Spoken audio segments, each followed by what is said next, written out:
Why the universe brings you someone you can't be with, Carl Jung explains. Sometimes the universe places someone in front of you who feels like a missing piece of your soul. You look at them and something deep inside whispers, it had to be you. And yet for reasons beyond logic you can't be together. Not now, maybe not ever. Still, something in you refuses to let go. You replay moments, glances, silences that say more than words ever could. It feels destined, cosmic, but somehow impossible. Carl Jung believed these moments are never coincidences. They are mirrors, sent by the unconscious, or if you prefer, by the universe itself, to awaken something hidden within you. We call it fate. But perhaps it's an invitation, the mirror encounter. When you meet someone who touches you beyond reason, it isn't just attraction. It's recognition. They reflect qualities you've forgotten, wounds you've ignored, potential you've never claimed. Jung called it synchronicity, those meaningful coincidences that seem too perfect to be random. Wrong time, wrong place. Yet something inside you whispers, this matters. Sometimes the universe doesn't send the one you're meant to keep. It sends the one who wakes you up, the one who shakes the dust from your soul and makes you see yourself again. And that awakening can be both beautiful and unbearable, the pain of the impossible. You feel alive when they're near, sharper, lighter, somehow more you. And yet there's always a wall, distance, timing, circumstance, or destiny. You want to cross it, but you can't. This is where Jung's concept of projection comes to life. When we feel a magnetic pull towards someone unattainable, it's often because they've become a screen for our unconscious. A mirror showing us something we long to reclaim. You're not just seeing them. You're seeing yourself. Perhaps you admire their confidence and their tenderness, their freedom. But what if those qualities have always been inside you, waiting for permission to breathe again? The stronger the attraction, the deeper the message. Because the unconscious doesn't care about romance. It cares about evolution. Sometimes life keeps you apart precisely so that you can see the reflection clearly. So that the lesson survives long enough to transform you. The awakening. When you fall for someone you can't have, the universe isn't being cruel. It's trying to get your attention. That longing, that ache is not punishment. It's communication. It says, look closer, there's something inside you that's been asleep. You think you're longing for them, but in truth you're longing for the part of yourself that came alive in their presence. They became the spark, but the fire is yours. And once that fire is lit, the real work begins.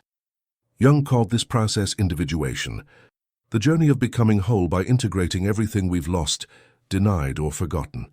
The person you can't have is often the catalyst that forces you to grow into your fullness. Their role isn't to complete your love story, but to begin your inner revolution. The inner revolution. Think of how you felt around them. Braver, more open, more authentic. That version of you isn't a fantasy. It's a preview. The universe uses impossible connections to show you what's possible within yourself. Because when we can't hold the person, we're forced to hold the lesson. Maybe they showed you freedom while you were living in fear. Maybe they mirrored creativity you had buried beneath duty. Maybe they reminded you that passion still lives in you. Even after years of quiet survival, when the external story can't unfold, the internal one begins. That's where transformation happens. From longing to gratitude. At first it feels like loss. You mourn what could have been. You wait for closure, for answers, for destiny to change its mind. But over time the edges soften. You start to see that their role was never to stay. It was to awaken. And as you integrate what they reflected, something incredible happens. The pain turns into gratitude. You stop chasing the spark, because you've realized you are the flame. You no longer think, I was alive because of them. Instead you whisper, I'm alive because of what they showed me within myself. That's the moment longing becomes freedom. That's when love transforms into wisdom.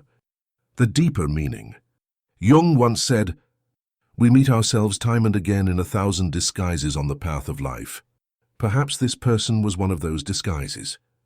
Not your destination, but your reflection, a soul mirror sent to remind you of your own depth. The universe doesn't make mistakes. It sends exactly the experience that will stretch you into who you're meant to become. And sometimes, that lesson arrives wearing the face of someone you can't have. The pain of that impossibility is what cracks you open. Through that crack, light enters. And with that light, you begin to see the love you thought was for them was actually your love for life itself. Closing reflection. When you look back one day, you might realize the details of their face are fading, but the qualities they awakened remain vivid. The courage, the clarity, the tenderness, the truth. They were never lost. They became part of you. And maybe that was the point all along. Because the universe doesn't just bring you someone to love. It brings you someone who shows you how to be love. If this message resonates with you, take a moment to breathe. And remember, the person you couldn't have wasn't the end of your story. They were the beginning of your becoming. If you felt something here, subscribe and stay close. Together, we'll keep exploring the quiet miracles that lead us back to ourselves. If this resonated, remember, the person you couldn't have wasn't your ending. They were your beginning. Thanks for watching. Like this video to help this message find others.